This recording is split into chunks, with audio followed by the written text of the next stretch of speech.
तभी उन्होंने देखा, एक बड़ा समूह आ रहा था, जिसके आगे क्यूई शियान चल रहा था।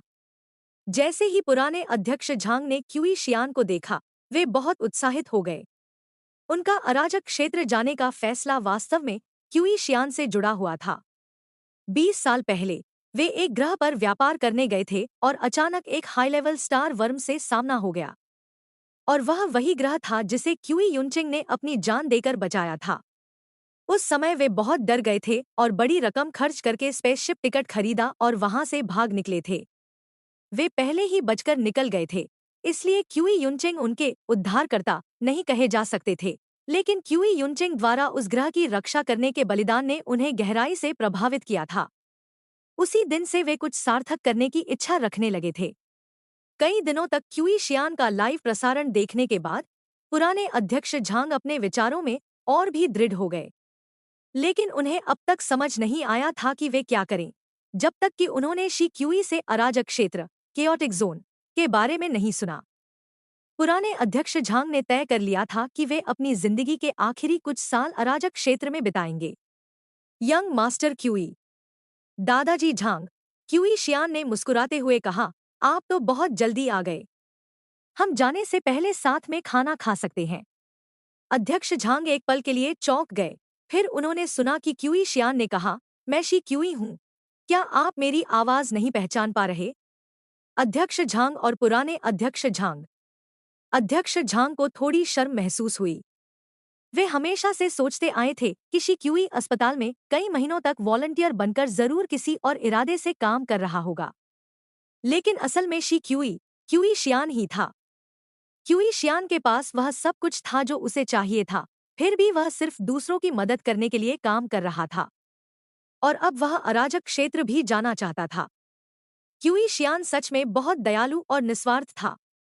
अध्यक्ष झांग को अचानक अपने ऊपर थोड़ा शर्म महसूस हुआ। क्यूई शियान को यह सब पता नहीं था। उसने उनके साथ खाना खाया और फिर स्पेसशिप में चढ़ गया। वह मिंग झेंग के साथ अराजक क्षेत्र जा रहा था, अपने हनीमून की शुरुआत करने।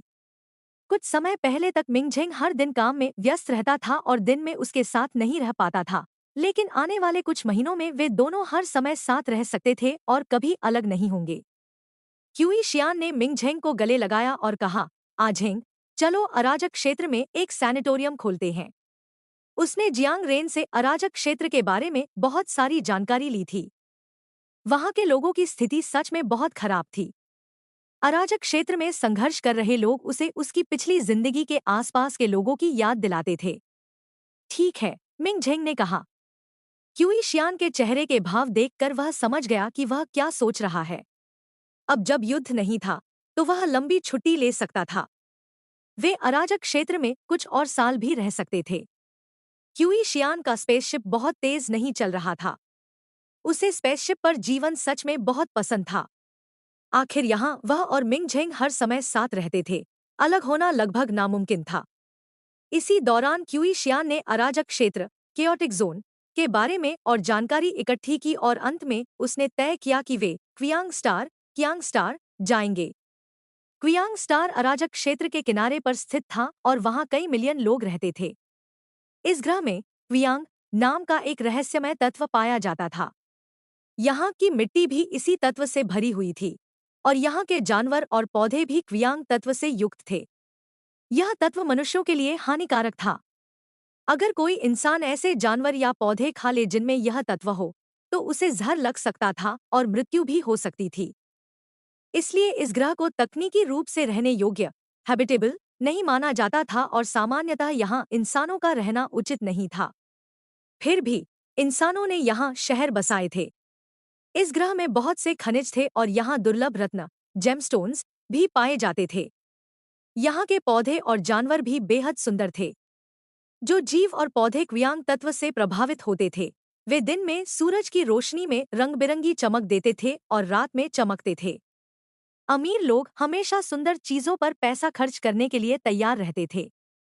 800 साल पहले एक परिवार ने इस क्वियांग स्टार की खोज की थी और उन्होंने यहाँ खनन, माइनिंग, रत्न इकट्ठा करने और जानवर पौधों के व्यापार के लिए लोगों को भर्ती करना शुरू किया।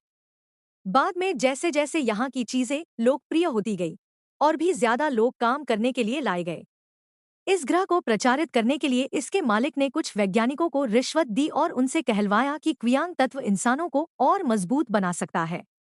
इस प्रचार के बाद यहाँ के उत्पाद और भी लोकप्रिय हो गए और अधिक लोग यहाँ बसने लगे। धीरे धीरे क्वियांग स्टार की आबादी लगभग 10 लाख तक पहुंच गई। लेकिन बाद में कुछ शोधकर्ताओं ने यह स्पष्ट कर दिया कि क्वियांग तत्व इंसानों को मजबूत नहीं बनाता। हालांकि इसे पहनना या देखना हानिकारक नहीं है, लेकिन गलती से खाने पर यह जहर बन जाता है।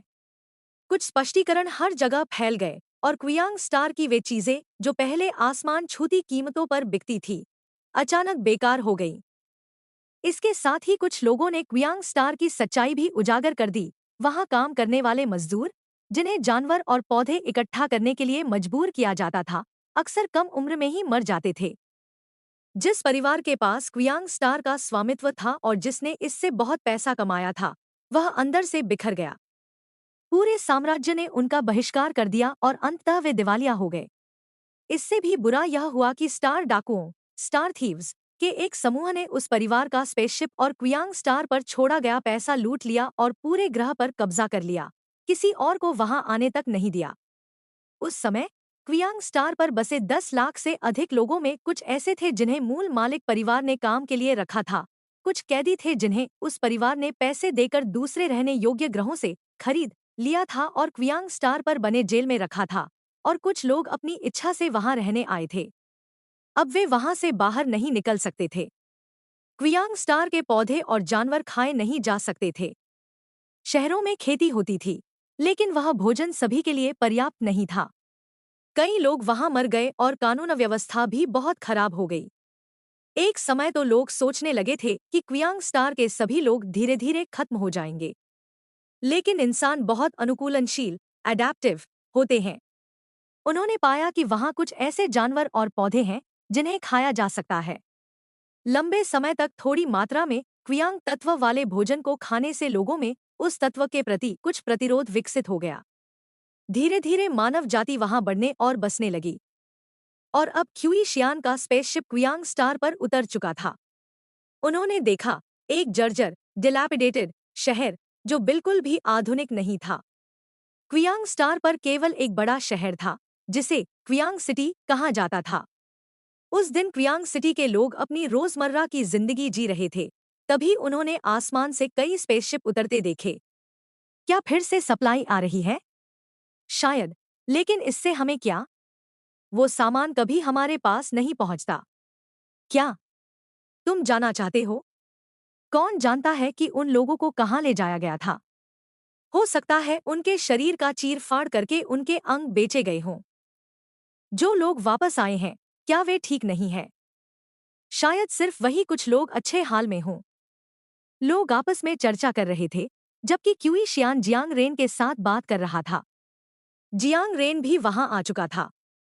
क्यूई शियान, क्वियांग स्टार पर मेरा नियंत्रण बहुत कमजोर है। मेरा मुख्य क्षेत्र यहाँ से बहुत दूर है, इसलिए मेरे पास इस जगह को संभालने की ज्यादा ताकत नहीं है। पहले मैं बस यहाँ कुछ सप्लाई भेज देता था और कुछ लोगों को यहाँ से निकाल लेता था। जियांग रेन ने क्वियांग स्टार की स्थिति समझाई। इसलिए हमें बहुत सावधान रहना होगा। वह 10 साल से भी पहले मिंगझेंग को छोड़कर अराजक क्षेत्र की तरफ चला गया था। शुरुआत में उसके पास कुछ भी नहीं था, लेकिन 10 साल से अधिक समय में वह डार्क एम्परर बन गया और जिस ग्रह पर वह रहता था उस पर पूरा नियंत्रण हासिल कर लिया। लेकिन दूसरे ग्रहों पर उसका नियंत्रण इतना मजबूत नहीं था। क्वियांग स्टार पर अपनी अलग सरकार जैसी व्यवस्था थी और वे उसकी नेतृत्व स्वीकार करने को तैयार नहीं थे। मैं संभाल लूंगा, क्यूई शियान ने कहा। वह सावधान रहेगा, लेकिन अब वह खुद भी एक शक्तिशाली व्यक्ति था। अगर वह थोड़ा साहसी भी हो जाए तो भी क्वियांग स्टार के लोग शायद उसके खिलाफ कुछ नहीं कर पाएंगे। क्वियांग स्टार के आम लोग बाहरी दुनिया की जानकारी तक नहीं पहुंच सकते थे, लेकिन यहाँ के सत्ता में बैठे लोग बाहरी दुनिया की स्थिति जानते थे और बाहर से संपर्क भी रखते थे। वे पुराने स्टार डाकुओं, स्टार थीव्स के वंशज थे। उनके पास स्पेसशिप थे और वे बाहरी दुनिया से व्यापार भी करते थे। जैसे ही क्यूई शियान का स्पेसशिप उतरा, उसे चारों तरफ से घेर लिया गया। क्यूई शियान ने फिश चेंजिंग मास्क पहना, खुद को शी क्यूई में बदल लिया और बाहर आकर बातचीत करने लगा। उसने कहा कि वह राजधानी स्टार का एक अमीर व्यापारी है और कुछ सामान लाया है। वह क्वियांग स्टार की मदद करना चाहता है। क्वियांग स्टार के शासक द्वारा भेजे गए लोगों ने क्यूई शियान के दोनों स्पेसशिप की सावधानी से जांच की। उन्होंने स्पेसशिप पर मौजूद ज्यादातर सामान अपने कब्जे में ले लिया और फिर कुछ लोगों को क्यूई शियान पर नजर रखने के लिए तैनात कर दिया। क्यूई शियान को लगा कि अगर वे स्टार सेना आर्मी का डर न रखते तो वे शायद उसका स्पेसशिप भी लूट लेते। क्यूई शियान बहुत शांत और आज्ञाकारी बना रहा। इसलिए जब वह क्वियांग सिटी में लोगों का मुफ्त इलाज करने गया तो शहर के सत्ता में बैठे लोगों ने उसे नहीं रोका। क्यूई शियान क्वियांग स्टार पर बस गया। क्वियांग स्टार में खाना बहुत महंगा था। बहुत से लोग सिर्फ न्यूट्रिशनल पाउडर खाकर जीवित रहते थे। यह न्यूट्रिशनल पाउडर असल में न्यूट्रिएंट सॉल्यूशन जैसा था। पोषण तो पूरा था, लेकिन स्वाद बहुत खराब था। इसे पानी में मिलाकर खाया जा सकता था, लेकिन इसके बावजूद भी लोग भूख से मर जाते थे। जीवित रहने के लिए यहाँ के निचले वर्ग के लोग अपने अंग तक बेच देते थे। खून बेचना तो और भी आम था। मानव तस्करी भी यहाँ वैध थी और लोग अपने बच्चों तक को बेच देते थे। जब क्यूई शियान का क्लिनिक खुला तो तरह तरह के लोग उसका इलाज करवाने आने लगे। क्यूई शियान उन्हें देखकर कोई घृणा नहीं करता था। जब वह किसी ऐसे व्यक्ति को देखता जिसका शरीर सड़ चुका होता या बदबू आ रही होती, तब भी वह मुस्कुराकर उनका स्वागत करता और दिल से उन्हें सांत्वना देता। धीरे धीरे क्वियांग स्टार के सत्ता में बैठे लोग उसे एक दयालु और अत्यधिक करुणा रखने वाले युवा मास्टर के रूप में देखने लगे और उस पर नजर रखना बंद कर दिया। क्यूई शियान ने 2 महीने तक क्वियांग स्टार पर मेहनत से डॉक्टर का काम किया। 2 महीने बाद फर्स्ट लीजन का स्पेसशिप क्वियांग स्टार को घेरने पहुंच गया। स्टार नेटवर्क पर लोग रो रहे थे। मार्शल मिंग और यंग मास्टर क्यूई अपने हनीमून पर आखिर गए कहाँ हैं? ये दोनों इतने लो प्रोफाइल क्यों हैं? क्यूई शियान पहले तो स्टारबो पर कितना पोस्ट करता था। दिन में दर्जनों पोस्ट करके अपना प्यार दिखाता था। अब क्यों नहीं कर रहा? जो लोग उन फेमस टूरिस्ट स्टार्स पर इंतजार कर रहे थे, जो अपने पार्टनर से चिपके रहते हैं और ज्यादा खाते हैं, क्यूई शियान तो कहीं दिख ही नहीं रहा। क्या ये दोनों बस घर में ही हनीमून मना रहे हैं? वे अभी यही चर्चा कर ही रहे थे कि स्टार नेटवर्क पर खबर फैल गई। क्यूई शियान और मिंग झेंग हनीमून पर क्वियांग स्टार गए थे। उन्होंने वहां की शासन व्यवस्था को बदल दिया और वहां एक सैनिटोरियम बना दिया। यह बहुत जाना पहचाना सा पैटर्न था। क्यूई शियान ने क्वियांग स्टार की स्थिति रिकॉर्ड करवाई, उसे एडिट किया और ऑनलाइन पोस्ट कर दिया। स्टार नेटवर्क पर लोग पूरी तरह स्तब्ध रह गए। इंटरस्टेलर युग में भी ऐसी जगह होती है। लोगों के पास खाने तक के लिए पर्याप्त नहीं है। उन्हें तो जीने के लिए भी लड़ना पड़ता है। लोग जानते थे कि अराजक क्षेत्र बहुत खराब है, लेकिन फिर भी उन्होंने नहीं सोचा था कि यह इतना खराब होगा। लेकिन हैरानी के बाद वे यह सोचकर भावुक भी हो गए, क्यूई शियान और मिंग झेंग सच में दूसरों से अलग हैं। जहां दूसरे लोग हनीमून पर घूमने और मजे करने जाते हैं, ये लोग लोगों को बचाने चले गए।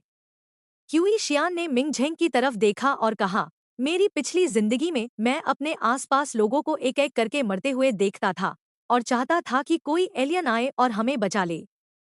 लेकिन कोई एलियन नहीं आया। उसने हल्की मुस्कान के साथ कहा, लेकिन अब मैं खुद एलियन बनकर दूसरों को बचा सकता हूँ।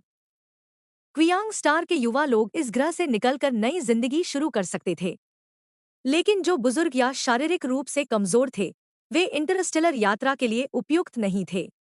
उनके शरीर यह सहन नहीं कर सकते थे जब तक कि बहुत पैसे खर्च करके उनके लिए मेडिकल कैबिन की व्यवस्था न की जाए। इसे ऐसा करने में बहुत ज्यादा खर्च आता। ये लोग पूरी जिंदगी क्वियांग स्टार पर रह चुके थे और वे कहीं और जाना भी नहीं चाहते थे। क्यूई शियान ने उन्हें वहीं रहने दिया। उसने पूरे ग्रह पर एक सैनिटोरियम स्थापित किया ताकि वह इन लोगों की देखभाल कर सके। खुशकिस्मती से, क्योंकि उसने क्वियांग स्टार की स्थिति उजागर कर दी थी, कई लोग खुद ही वहां मदद करने के लिए आने लगे। क्यूई शियान 1 साल तक क्वियांग स्टार पर रहा और फिर वह अराजक क्षेत्र के अन्य हिस्सों में भी जाने लगा। इस दौरान अनगिनत लोग अराजक क्षेत्र में आने लगे। कुछ लोग अध्यक्ष झांग की तरह व्यापार करने आए, जबकि कुछ लोग क्यूई शियान की तरह दूसरों की मदद करने आए। स्टार वर्म्स के पूरी तरह खत्म होने के बाद साम्राज्य के पास बड़ी संख्या में सैनिक खाली हो गए थे। उन्हें भी अराजक क्षेत्र में तैनात किया गया ताकि वहां कानून व्यवस्था बनी रहे। धीरे धीरे अराजक क्षेत्र बदलने लगा। 3 साल बाद क्यूई शियान सुबह जल्दी उठा और हमेशा की तरह अपने पास सोए हुए मिंग झेंग को किस किया। मिंग झेंग ने आंखें खोलीं और उसे वापस किस किया। आझेंग, उठो। अब राजधानी स्टार वापस जाने का समय हो गया है। क्यूई शियान ने आसमान की तरफ देखते हुए कहा, मुझे घर की याद आ रही है। वे दोनों राजधानी स्टार पर लंबे समय तक नहीं रहे थे और उस दौरान उन्होंने घर भी बदला था। लेकिन फिर भी क्यूई शियान उसे अपना घर ही मानता था। हनीमून खत्म हो गया था। अब घर लौटने का समय था। वे इस बार राजधानी स्टार वापस लौटे तो पाया कि वहां बहुत बदलाव आ चुका था। शाही परिवार के बिना यह जगह पहले से कहीं ज्यादा समृद्ध और व्यवस्थित लग रही थी। 2 साल पहले मिंग झेंग ने गहराई से सोचने के बाद अपने सभी पदों से इस्तीफा दे दिया था। अब वह और क्यूई शियान दोनों ही बेरोजगार थे। क्यूई शियान ने थोड़ा सोचकर कहा, आझेंग, चलो स्कूल चलते हैं। 3 साल बाहर रहने के दौरान क्यूई शियान को एक बात गहराई से समझ आई थी। उसे बहुत कम ज्ञान है। वह और सीखना चाहता था, इसलिए वह स्कूल जाना चाहता था। मिंग झेंग ने पूछा, तुम क्या पढ़ना चाहते हो? क्यूई शियान ने कहा, मैं सब कुछ सीखना चाहता हूँ। मिंग झेंग थोड़ा असहाय था, लेकिन क्यूई शियान अगर सीखना चाहता था तो इसमें बुरा क्या था? कुछ महीनों बाद राजधानी विश्वविद्यालय, कैपिटल यूनिवर्सिटी में क्लास शुरू हो गई। क्यूई शियान और मिंग झेंग सूटकेस लेकर साथ में कॉलेज पहुंच गए। कनेक्शंस के जरिए दोनों को राजधानी विश्वविद्यालय में नए छात्र के रूप में प्रवेश मिल गया और वे गणित विभाग, मैथमेटिक्स डिपार्टमेंट में पढ़ने लगे। उन्होंने किसी की सीट नहीं ली, अपना नाम भी गुप्त रखा और गणित विभाग के फ्रेशर्स बन गए। आपके एंट्रेंस एग्जाम में कितने नंबर आए? आपने गणित क्यों चुना? आजकल बहुत कम लोग प्योर मैथ्स पढ़ते हैं, क्योंकि इसमें नौकरी मिलना आसान नहीं होता। उनका सीनियर लगातार बातें करता हुआ उन्हें हॉस्टल ले जा रहा था। राजधानी विश्वविद्यालय के हॉस्टल डबल रूम थे, जो बिल्कुल उनकी इच्छा के अनुसार था। सेटल होने के बाद उन्होंने अगले दिन से अपनी यूनिवर्सिटी लाइफ शुरू कर दी। शुरुआत में मिंग झेंग को वापस स्कूल जाना ज्यादा पसंद नहीं था, लेकिन जब उसने सच में पढ़ाई शुरू की तो उसे यह जीवन शैली पसंद आने लगी। वह कभी सीमाओं पर स्टार वर्म्स से लड़ते हुए अपनी जान जोखिम में डालता था, ताकि साम्राज्य के लोग शांति से रह सकें। और अब वह खुद वही शांत जीवन जी रहा था। शुरुआत में वह और क्यूई शियान को कोर्स समझने में थोड़ी कठिनाई हुई, लेकिन उनकी मजबूत मानसिक शक्ति और सीखने की क्षमता के कारण वे जल्दी ही पकड़ में आ गए और लगातार बेहतर होते चले गए। स्कूल के शिक्षक, जिन्हें उनकी असली पहचान नहीं पता थी, उन्हें खजाने की तरह मानते थे और यहाँ तक कि उन्हें साम्राज्य की यूनिवर्सिटी मैथमेटिक्स प्रतियोगिता में भाग लेने की सिफारिश भी कर दी। मिंग झेंग ने मना कर दिया और क्यूई शियान को अकेले जाने दिया। यह इसलिए नहीं था कि वह नहीं जाना चाहता था, बल्कि इस प्रतियोगिता में उम्र की सीमा थी। सिर्फ 30 साल से कम उम्र के लोग ही भाग ले सकते थे। वह अब उम्र में छोटा नहीं था, इसलिए उसका भाग लेना ठीक नहीं था। शिक्षक उसे और मनाने की कोशिश कर रहे थे, लेकिन सौभाग्य से प्रिंसिपल आ गए और उन्होंने मिंग झेंग की तरफ से प्रतियोगिता का प्रस्ताव विनम्रता से ठुकरा दिया। आखिरकार क्यूई शियान ने सभी बाधाओं को पार किया और फाइनल तक पहुंच गया। यह बात उसे बहुत उत्साहित कर रही थी। असल में उसके पास पहले गंभीर मनोवैज्ञानिक समस्याएं थी, लेकिन कुछ साल बीत चुके थे और अब वह काफी बेहतर हो गया था। उदाहरण के लिए, अब वह पहले की तरह लगातार दूसरों को छूने के बारे में नहीं सोचता था। लेकिन हाँ, रात में वह अब भी मिंग झेंग को परेशान करता था और बड़ी मात्रा में स्किन कांटेक्ट की मांग करता था। मिंग झेंग मुस्कुराते हुए एयरशिप चलाकर क्यूई शियान को प्रतियोगिता के फाइनल में छोड़ने गया। पूरी प्रतियोगिता सुचारू रूप से चली। क्यूई शियान ने 2 साल तक लगातार गणित पर ध्यान केंद्रित किया था। उसके अंक बहुत अच्छे थे और अंत में उसने पहला स्थान हासिल कर लिया। लेकिन उसे एक छोटी सी परेशानी का भी सामना करना पड़ा। किसी ने देख लिया कि क्यूई शियान फेस्चेंजिंग मास्क पहने हुए है और प्रतियोगिता समिति से उसकी पहचान की पुष्टि करने की मांग की। क्योंकि प्रतियोगिता में पहचान सत्यापन जरूरी था, इसलिए यह नहीं हो सकता था कि कोई और बनकर प्रतियोगिता में भाग ले। लेकिन क्यूई शियान का मास्क पहनना वाकई संदिग्ध लग रहा था। आयोजन समिति के एक सदस्य ने पूछा, छात्रयान, आप प्रतियोगिता में फेस चेंजिंग मास्क पहनकर क्यों आए हैं? मैं अपना चेहरा ढकने के लिए पहनता हूँ, क्यूई शियान ने कहा। लेकिन तुम्हारी पहचान की जानकारी में जो चेहरा है, वह भी यही है। आयोजन समिति का सदस्य थोड़ा हैरान होकर बोला। असल में, फेस चेंजिंग मास्क पहनकर प्रतियोगिता में भाग लेने में कोई समस्या नहीं थी। लेकिन समस्या यह थी कि मास्क के बाद जो चेहरा दिखाई दे रहा था, वह पहचान रिकॉर्ड में मौजूद चेहरे से बिल्कुल मेल खा रहा था, और यह असामान्य था। क्यूई शियान थोड़ा असहाय महसूस करने लगा। पूरी प्रतियोगिता लाइव प्रसारित हो रही थी। हाँ, फिर से लाइव प्रसारण। इस दुनिया में लोग लाइव ब्रॉडकास्ट बहुत पसंद करते थे, और लगभग हर बड़ी प्रतियोगिता लाइव होती थी। तो अब वह फिर से प्रसिद्ध होने वाला था। क्यूई शियान ने कहा, मेरी पहचान की जानकारी नकली है। आयोजन समिति के लोग स्तब्ध रह गए। क्यूई शियान ने आगे कहा, यह मेरी सतही पहचान है। असल में मेरी एक और एन्क्रिप्टेड पहचान भी है। इतना कहकर उसने फेस चेंजिंग मास्क उतार दिया और बोला, ठीक है, मैं अब खुलासा करता हूँ। मैं क्यूई शियान हूँ। आयोजन समिति, लाइव स्ट्रीम देखने वाले लोग। कुछ ही देर बाद लाइव प्रसारण फ्रीज हो गया क्योंकि बहुत ज्यादा लोग एक साथ देखने आ गए थे। फ्रीज हुई स्क्रीन के बीच बीच में क्यूई शियान की आवाज आ रही थी। मुझे गणित में बहुत रुचि है, इसलिए मैंने एक सतही पहचान बनाकर विश्वविद्यालय में गणित पढ़ा। आज पुरस्कार पाकर मैं बहुत खुश हूँ। मैंने अपने विश्वविद्यालय के क्रेडिट्स पहले ही पूरे कर लिए हैं, और अब मैं डिग्री प्राप्त कर सकता हूँ। आगे मैं गणित नहीं, बल्कि कुछ और सीखूंगा। मैंने तय किया है कि जब तक जीवित रहूंगा, सीखता रहूंगा। नया ज्ञान सीखना बहुत दिलचस्प है।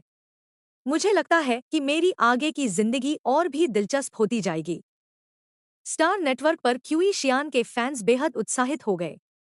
पिछले 2 साल से क्यूई शियान की कोई खबर नहीं थी। हम सोच रहे थे वह क्या कर रहा है, तो वह गणित पढ़ रहा था। हर बार जब क्यूई शियान कुछ समय के लिए गायब होता है, तो वह हमेशा चौंकाने वाला सरप्राइज लेकर आता है। साम्राज्य की यूनिवर्सिटी मैथमेटिक्स प्रतियोगिता में पहला स्थान, कमाल है। तो क्यूई शियान, अब तुम आगे क्या पढ़ने वाले हो? इसके बाद क्यूई शियान ने वनस्पति विज्ञान, बॉटनी, पढ़ना शुरू किया। फिर वह और मिंग झेंग एक नई खोजी गई ग्रह, प्लैनेट, की एक्सप्लोरेशन टीम का नेतृत्व करने लगे। किताबें लिखीं और डॉक्यूमेंट्री बनाई। डॉक्यूमेंट्री के निर्देशक ने उसमें उनका असली नाम डाल दिया, इसलिए जैसे ही वह डॉक्यूमेंट्री स्टार नेटवर्क पर आई, उसके व्यूज तेजी से बढ़ने लगे। वनस्पति विज्ञान पढ़ने के बाद उसने युद्धपोत, बैटलशिप निर्माण का अध्ययन किया। उसने बहुत गंभीरता से जीवन जिया और अलग अलग अनुभव लिए। मिंग झेंग कभी कभी उसके साथ रहता था और कभी कभी वे अलग अलग होते थे। उदाहरण के लिए, जब क्यूई शियान युद्धपोत निर्माण पढ़ने गया, तब मिंग झेंग उसी स्कूल में मेचा मेंटेनेंस पढ़ाने चला गया। और फिर छात्रों ने पाया कि एक छात्र और एक शिक्षक के बीच बहुत करीबी रिश्ता था। पलक झपकते ही इस दुनिया में क्यूई शियान को आए हुए 60 साल बीत गए थे। मिंग झेंग अब 100 साल का हो चुका था। उस समय औसत जीवन प्रत्याशा 200 साल थी और मजबूत लोगों की 300 साल तक पहुंच सकती थी। इसलिए 100 साल की उम्र को बुजुर्ग नहीं माना जाता था। मिंग झेंग की शक्ल अभी भी लगभग वैसी ही थी जैसी वह जवान था। वह हमेशा व्यायाम पर ध्यान देता था और अभी भी बहुत अच्छी फिटनेस में था। उस सुबह जब वह उठा, उसने तारीख देखी और समझा कि वह अब 100 साल का हो चुका है। उसे थोड़ी सी हैरानी भी हुई। समय बहुत धीरे धीरे बीता, लेकिन इन 60 वर्षों में उसने बहुत कुछ देखा और अनुभव किया था, एक बहुत ही पूर्ण जीवन। फिर भी समय बहुत तेजी से भी बीता। वह और क्यूई शियान 60 साल से साथ थे। उसने बगल में लेटे हुए क्यूई शियान को देखा।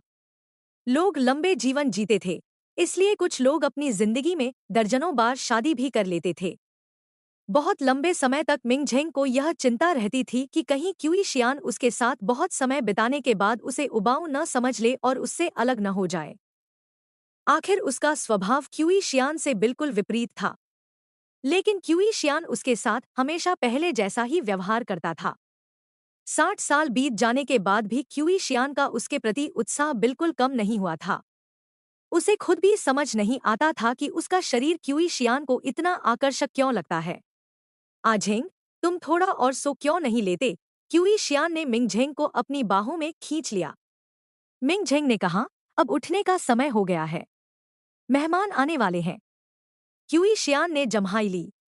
इतनी सुबह कोई नहीं आएगा, है ना? आज तुम्हें क्या हो गया है? मिंगझेंग को आश्चर्य हुआ। क्यूई शियान आमतौर पर कभी देर तक नहीं सोता था। कल तुम बहुत ज्यादा उत्साहित थे। मैं थक गया हूँ, क्यूई शियान ने कहा। मिंगझेंग ने याद किया और उसे लगा कि क्यूई शियान बेकार की बातें कर रहा है। स्पष्ट रूप से कल तो क्यूई शियान ही बहुत ज्यादा उत्साहित था। आझेंग, मेरे पुराने दुनिया में लोग 100 साल तक जीते थे तो भी बहुत बड़ी बात मानी जाती थी। औसत उम्र सिर्फ 70-80 साल थी, क्यूई शियान ने हंसते हुए कहा। जब मैं सोचता हूँ कि हम अगले 200 साल भी साथ रह सकते हैं, तो मुझे बहुत खुशी होती है। मिंगझेंग ने कहा, मुझे भी। क्यूई शियान ने उसे किस किया। चलो, बाहर चलते हैं। इंटरस्टेलर युग में 100वें जन्मदिन को बहुत महत्व दिया जाता था। आज बहुत लोग बधाई देने आने वाले थे। उन्हें बाहर जाकर मेहमानों का स्वागत करना चाहिए। दोनों कपड़े पहनकर नीचे चले गए। मिंगझेंग ने जैसे ही कुछ कदम नीचे रखे, वह बाहर का दृश्य देखकर चौंक गया। वह और क्यूई शियान इस समय राजधानी स्टार के एक विला में रहते थे। वह इस घर में कई सालों से रह रहा था और उसे अच्छी तरह जानता था। लेकिन अब घर पूरी तरह बदल चुका था। गुलाबों की असंख्य काउंटलेस सजावटें, कुछ पूरी तरह खिले हुए, कुछ अभी कली में, घर के हर कोने में फैली हुई थी, जिससे पूरे घर में एक रोमांटिक माहौल बन गया था। यह स्पष्ट रूप से कल रात ऐसा नहीं था। यह किसने सजाया? मिंगझेंग ने पूछा। रोबोट ने, क्यूई शियान ने कहा। रोबोट में इतनी सौंदर्य समझ कहाँ होती है? यह मैंने किया है। हम तो कल रात पूरी रात साथ थे। फिर यह कब किया? मिंगझेंग थोड़ा उलझ गया। क्यूई शियान ने कहा, मेरा शरीर तुम्हारे साथ था, लेकिन मेरी मानसिक शक्ति, मेंटल पावर, नहीं। कल रात उसने मानसिक शक्ति का उपयोग करके पूरे घर को सजाया था। क्योंकि उसके पास बहुत सारे विचार थे और उसने कई बार कोशिश की, इसलिए उसे काफी समय लग गया और आज सुबह वह देर से उठा। मिंगझेंग थोड़ा हैरान हुआ। क्यूई शियान ने कहा, मैं किचन में जाकर तुम्हारे लिए लंबी उम्र वाली नूडल्स, लॉन्जेविटी नूडल्स, बनाता हूँ। ठीक है, मिंगझेंग ने कहा। जब क्यूई शियान नूडल्स बना रहा था, तब एक एक करके मेहमान आने लगे, जिनमें लू जिंग्युए भी शामिल था। क्यूई शियान को नूडल्स का कटोरा लेकर बाहर आते देख लू जिंग्युए बोला, भाई यान, मैं हमेशा से तुम्हारा खाना चखना चाहता था। मुझे भी दे दो। क्यूई शियान ने उसे देखकर मुस्कुराते हुए कहा, जाओ, खुद कटोरा ले लो। लू जिंग्युए हैरान रह गया। भाई यान, क्या तुम सच में मुझे खिलाने वाले हो? हाँ, क्यूई शियान ने कहा। लू जिंग्युए हमेशा से उसका खाना चखना चाहता था, लेकिन क्यूई शियान ने कभी उसे नहीं दिया था। आज बहुत अच्छा दिन था। मिंगझेंग अब ईर्ष्या नहीं करेगा, इसलिए अगर लू जिंग्युए खाना चाहता है तो खा सकता है। लू जिंग्युए ने एक कटोरा लिया और उसमें नूडल्स भर लिए। भाई यान, मैंने तुम्हारा पुराना लाइव प्रसारण कई बार ध्यान से देखा है। तुम मुझे खाना इसलिए नहीं देते थे क्योंकि वह स्वादिष्ट नहीं होता था, है ना? लेकिन चिंता मत करो, मैं तुम्हें जज नहीं करूंगा। इतना कहते हुए उसने एक कौर लिया। फिर वह पूरी तरह हैरान रह गया। नूडल्स के अलावा क्यूई शियान ने कुछ और पकवान भी बनाए थे और उनका स्वाद भी बहुत बेहतरीन था। भाई यान, मुझे उम्मीद नहीं थी कि तुम्हारी कुकिंग स्किल इतनी अच्छी होगी। क्यूई शियान मुस्कुराया। 60 साल हो चुके थे और वह एक फूडी था, तो उसके हाथ का खाना खराब कैसे हो सकता था? अब वह जो भी डिश बनाता था, वह किसी टॉप शेफ के स्तर की होती थी। आझेंग, क्या तुम्हें मेरे बनाए नूडल्स पसंद आए? क्यूई शियान ने मिंगझेंग से पूछा। मुझे पसंद है, मिंगझेंग ने कहा। क्यूई शियान बोला, मैं तुम्हारे लिए हर साल अगले 200 साल तक इन्हें बनाऊंगा। ठीक है, मिंगझेंग ने कहा। उसने आकाश का धन्यवाद किया कि उसने उसे उसके सबसे कठिन समय में क्यूई शियान दिया। आसमान से गिरा हुआ यह इंसान ही उसका शाश्वत, एटर्नल, प्रिय था। मिंगझेंग को उनके 100वें जन्मदिन पर बहुत भव्य तरीके से मनाया गया। उनके मित्र, पुराने साथी सैनिक और क्यूई शियान से जुड़े हर क्षेत्र के लोग उनके जन्मदिन को मनाने आए थे। उन्होंने कभी सोचा था कि वह 40 साल से पहले ही मर जाएगा, लेकिन पलक झपकते ही वह 100 साल का हो चुका था और अभी भी लंबे समय तक जी सकता था। यह सच में बहुत अच्छा था। अब क्यूई शियान की तरह ही उसे भी लगता था कि जीवन बहुत सुंदर है। रात में मिंगझेंग हमेशा की तरह क्यूई शियान को बाहों में लेकर सो गया। उसे लगा कि अगली सुबह वह हमेशा की तरह क्यूई शियान की बाहों में ही जागेगा। लेकिन जब उसने आंखें खोली तो उसके पास कोई नहीं था। कुछ गड़बड़ थी। हालांकि वे 60 साल से साथ थे, क्यूई शियान अब भी उससे चिपका रहता था और हमेशा उसके साथ रहना पसंद करता था। अगर वह खुद नहीं उठता तो क्यूई शियान उसे कभी नहीं छोड़ता। तो क्यूई शियान कहाँ था? मिंग झेंग अचानक उठ बैठा और पाया कि वह कपड़ों के साथ ही सो गया था। वह कई कई सालों से कपड़ों के साथ नहीं सोया था। रुको, यह उसका शरीर नहीं था। नहीं, कहने का मतलब यह था कि यह उसका वर्तमान शरीर नहीं था। मिंग झेंग आईने के सामने खड़ा हुआ और दर्पण में जो युवक दिखा, जिसके चेहरे पर अभी भी किशोर जैसी मासूमियत थी, उसे देखकर वह पूरी तरह अविश्वास में था। वह वापस अपने 18 साल के समय में पहुंच गया था, यानी वह समय जब वह अभी सम्राट नहीं बना था। कम्युनिकेशन टर्मिनल देखने के बाद मिंग झेंग को तारीख भी साफ पता चल गई। उसे यह दिन याद था। आज ही उसके पिता घबराकर राजधानी स्टार वापस भागे थे। उसके पिता शुरू में सिंहासन छोड़ना नहीं चाहते थे। वह बस अपने बेटों में से किसी एक को चुनकर उसे स्टार वर्म्स के खिलाफ युद्ध के मोर्चे पर भेजना चाहते थे। क्योंकि उसे शाही परिवार में महत्व नहीं दिया जाता था और वह अभी भी पढ़ाई कर रहा था, इसलिए इस बारे में उसे चर्चा में शामिल नहीं किया गया था। लेकिन उसके बड़े भाइयों में से कोई भी फ्रंट लाइन पर जाने को तैयार नहीं था। इस वजह से मामला खिंचता चला गया। बाद में जब फ्रंट लाइन पर सैनिकों का मनोबल लगातार गिरने लगा, तो उसके पिता ने अंततः सिंहासन उसे दे दिया और उसे युद्ध के मोर्चे पर भेज दिया। उस समय उसके पास केवल सिंहासन था, लेकिन शाही परिवार पर उसका नियंत्रण लगभग शून्य था और शाही संपत्तियों पर भी उसका कोई अधिकार नहीं था। सेना के लोग भी उसे गंभीरता से नहीं लेते थे। उसके पास एक भी अपना अधीनस्थ सबॉर्डिनेट नहीं था। बाद में जब उसने खून से लथपथ होकर लड़ाई लड़ी और एक उच्चस्तरीय स्टार वर्म को मार गिराया, तब धीरे धीरे लोगों ने उसे मान्यता देना शुरू किया। लेकिन अभी वह अचानक वापस क्यों आ गया था?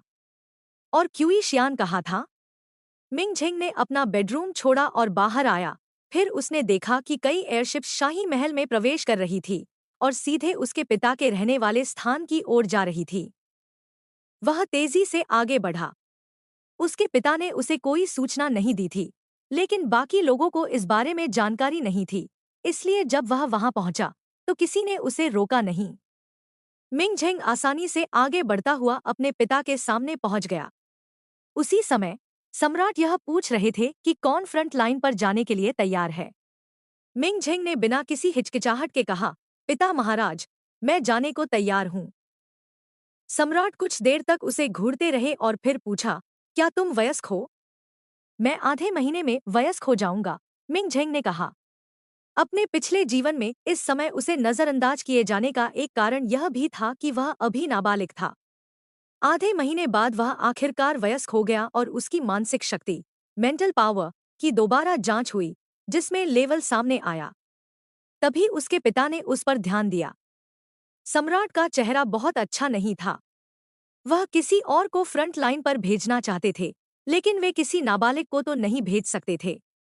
मिंग झेंग को भी यह बात पता थी।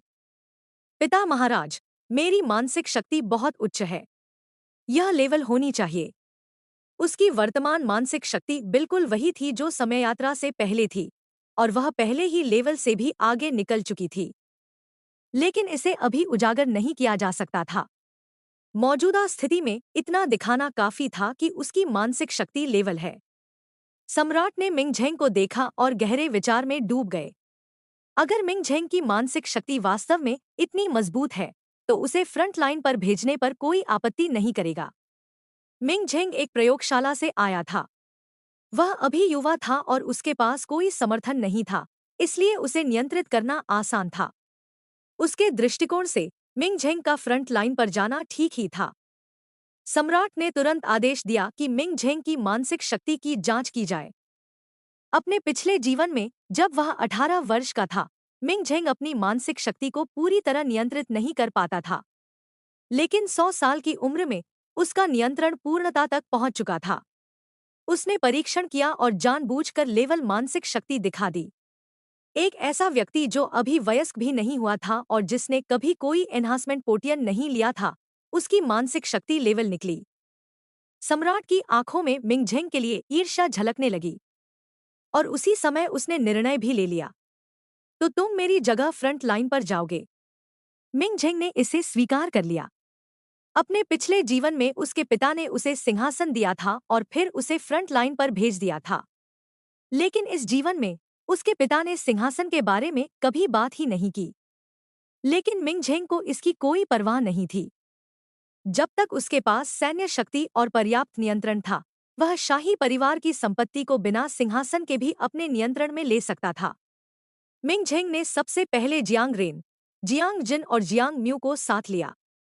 वह थोड़ा देर से वापस आया था, इसलिए बाकी लोग पहले ही गुजर चुके थे। अब उसके पास कोई विकल्प नहीं था। इन तीनों के साथ मिंग झेंग सीधे उस ग्रह की ओर रवाना हो गया जहां क्यूई युनचेंग था।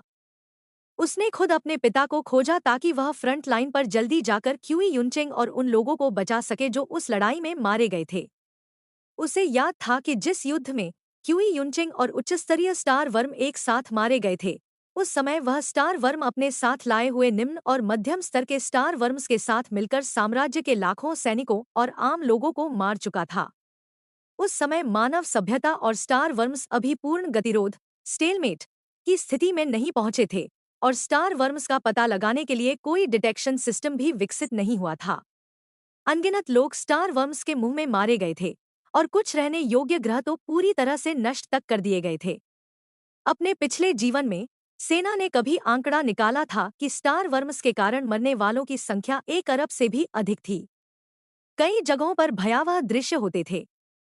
यह 7 साल बाद ही हुआ, जब मानवों ने एक मजबूत रक्षा रेखा बनाई और स्टार वर्म्स को समझ आ गया कि अब उनका नुकसान बहुत ज्यादा है।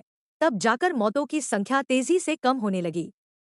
लेकिन साम्राज्य बहुत विशाल था और प्रभावित ग्रह अधिकतर सीमावर्ती क्षेत्रों में थे। राजधानी स्टार और पीछे के ग्रहों के लोग इस पूरे समय सामान्य जीवन जीते रहे। इसी वजह से बाद में सीमा क्षेत्रों के लोग सेना में बड़े उत्साह से शामिल हुए, लेकिन पीछे के क्षेत्रों के लोग सेना में जाने के इच्छुक नहीं थे। जब मिंग झेंग सीमा पर गया, तो वह अपने साथ दसियों हजार शाही गार्ड्स ले गया। ये लोग उसकी बात नहीं सुनते थे और उसकी तेजी से सीमा तक जाने की बात भी मानने को तैयार नहीं थे। मिंग झेंग ने ज्यादा समय बर्बाद नहीं किया और सीधे उस टीम का नेतृत्व करने वाले 2 लेवल विशेषज्ञों को आधा मार डाला। उन्हें मेडिकल कैबिन में डालने के बाद उसने पूरी सेना को अपने नियंत्रण में ले लिया और पूरी गति से सीमा की ओर बढ़ गया। जब वह सीमा पर पहुंचा, क्यूई युनचेंग ने अभी अभी स्टार वर्म्स के निशान खोजे थे और वह अभी उच्चस्तरीय स्टार वर्म से नहीं मिला था। मिंग झेंग ने क्यूई युनचेंग को भी हराया और उसकी सेना का नियंत्रण ले लिया। शुरुआत में क्यूई युनचेंग मिंग झेंग पर भरोसा नहीं करता था, लेकिन जब उसने उसकी क्षमता देखी तो वह भी उसके आदेशों का पालन करने लगा। आखिरकार वह क्षण आ गया जब उच्चस्तरीय स्टार वर्म, जो क्यूई युनचेंग के साथ मरने वाला था, सामने आया। उस समय के लोगों के लिए उच्चस्तरीय स्टार वर्म्स किसी राक्षस डीमन से कम नहीं थे, लेकिन मिंग झेंग के लिए वे लगभग कुछ भी नहीं थे। फिर भी उसने अपनी असली ताकत उजागर करने की हिम्मत नहीं की। अगर स्टार वर्म्स को पता चल जाता कि वह बहुत बहुत शक्तिशाली है, तो वे शायद अपने किंग वर्म्स को पहले ही उसे खत्म करने के लिए भेज देते। मिंग झेंग ने एक लाइव ब्रॉडकास्ट की व्यवस्था की और फिर पूरे साम्राज्य के लोगों के सामने मुश्किल से उस उच्चस्तरीय स्टार वर्म को मार गिराया। उसने क्यूई युनचेंग का स्पॉटलाइट छीन लिया और उसे पीछे छोड़ते हुए साम्राज्य का पहला व्यक्ति बन गया जिसने उच्चस्तरीय स्टार वर्म को मारा था। पूरे साम्राज्य में उसकी चर्चा होने लगी। छोटा राजकुमार केवल 18 साल का था, फिर भी वह इतना शक्तिशाली था कि उसने उच्चस्तरीय स्टार वर्म को मार दिया। यह कितनी अद्भुत बात थी। सेना का मनोबल बहुत बढ़ गया और अनगिनत लोग उसे अपना आदर्श मानने लगे। क्यूई युनचेंग भी मिंग झेंग को अपना आदर्श मानने लगा। मिंग झेंग ने क्यूई युनचेंग को देखा, जो काफी हद तक क्यूई शियान जैसा दिखता था, और मिश्रित भावनाओं के साथ पूछा, सुना है तुम्हारा एक बेटा है? हाइनेस, आपको कैसे पता? क्यूई युनचेंग चौंका। क्या तुम उसे मुझे दिखा सकते हो? मिंग झेंग ने पूछा। अपने माता पिता को खो चुके क्यूई युनचेंग को अपनी पत्नी और बेटे से बहुत लगाव था। अगले ही दिन वह अपने नवजात बेटे को लेकर आया जो अभी अभी रेंगना सीख रहा था। बच्चा सफेद और गोलमटोल था, साफ दिख रहा था कि उसे बहुत अच्छी तरह पाला गया है। जब बच्चे ने देखा कि क्यूई युनचेंग मिंग झेंग से बात करने में व्यस्त है और उसे नजरअंदाज कर रहा है, तो उसने अपने पिता के चेहरे पर थपकी मार दी। क्यूई युनचेंग ने आओ जैसी आवाज निकाली और मजाक में बच्चे का हाथ काटने का नाटक किया। बच्चा खिलखिलाकर हंस पड़ा और उसके दो छोटे छोटे दांत दिख गए। यह उसका क्यूई शियान नहीं था। मिंग झेंग लंबे समय तक उस बच्चे को देखता रहा। पुनर्जन्म के बाद उसके लिए सबसे परेशान करने वाली बात यही थी कि इस बच्चे के साथ क्या करना है। इन दिनों वह बहुत व्यस्त रहते हुए भी क्यूई शियान को बहुत याद करता था। 60 से अधिक वर्षों की साथ की जिंदगी ने क्यूई शियान की हर बात को उसकी हड्डियों तक में गहराई से बसा दिया था। वह क्यूई शियान को फिर से देखना चाहता था। यहाँ तक कि उसके मन में यह विचार भी आया कि वह क्यूई युनचिंग को न बचाए और इस बच्चे को भी अपने पिछले जीवन की तरह उसी पुराने रास्ते पर चलने दे। इस तरह भविष्य में यह बच्चा भी मारा जाएगा और फिर उसका क्यूई शियान इस दुनिया में आ सकेगा। लेकिन उसने अंत में ऐसा नहीं किया। क्यूई शियान एक बहुत दयालु व्यक्ति था और वह निश्चित रूप से नहीं चाहता कि वह ऐसा कुछ करे। और वह खुद भी इस बच्चे को नुकसान नहीं पहुंचाना चाहता था। इसलिए उसने क्यूई युनचेंग को बचा लिया। जब तक क्यूई युनचेंग जिंदा रहेगा, यह बच्चा निश्चित रूप से खुशहाल जीवन जिएगा। इस बच्चे का नाम बदलकर क्यूई शेंग रख देते हैं। हम निश्चित रूप से स्टार वर्म्स के खिलाफ युद्ध जीतेंगे। मिंग झेंग ने बच्चे के गाल को हल्के से चुटकी लेते हुए कहा। इसे एक शुभ संकेत मान लो। क्यूई युनचेंग ने मिंग झेंग को थोड़ा उलझन में देखा। कोई ऐसे ही पहली मुलाकात में किसी और के बच्चे का नाम बदलने के लिए कहता है क्या? कोई ऐसे ही पहली मुलाकात में किसी और के बच्चे का नाम बदलने के लिए कहता है क्या? लेकिन अगर मिंग झेंग नहीं आता, तो वह भी बाकी लोगों की तरह उच्च स्तरीय स्टार वर्म का भोजन बन चुका होता। मिंग झेंग उसका जीवन रक्षक था, इसलिए उसका कहना मानकर बच्चे का नाम बदलना भी असंभव नहीं था। हालांकि क्यूई शेंग नाम क्यूई शियान जितना अच्छा नहीं लगा। मिंग झेंग ने क्यूई शेंग के साथ थोड़ी शरारत की और क्यूई युनचेंग को कुछ सलाह भी दी कि वह बच्चे के साथ ज्यादा समय बिताए और उसे हमेशा रोबोट्स के भरोसे न छोड़े। फिर वह वहां से चला गया। क्यूई युनचेंग उसे जाते हुए देखता रहा, गहरे विचारों में डूबा हुआ। छोटा राजकुमार सिर्फ 18 साल का था। अगर उसने जल्दी शादी कर ली होती, तो उसका बच्चा शायद अब उससे भी बड़ा होता। अब जब उसने ऐसी बातें कहीं, क्यूई युनचेंग को थोड़ा दुख हुआ। क्या छोटे राजकुमार का बचपन हमेशा रोबोट्स के भरोसे ही बीता था? मिंग झेंग क्यूई युनचेंग को छोड़कर बिना रुके अगले स्थान पर चला गया। वहां उसने अन्य उच्चस्तरीय स्टार वर्म्स से लड़ाई की। उसने एक ही सांस में 3 उच्चस्तरीय स्टार वर्म्स को मार गिराया और फिर जानबूझकर ऐसा दिखाया जैसे वह स्टार वर्म जहर से प्रभावित हो गया हो। वर्तमान समय का वह अब स्टार वर्म जहर से बचने का तरीका जान चुका था। उसकी मानसिक शक्ति बहुत मजबूत थी और वह उसे पूरी तरह रोक सकता था।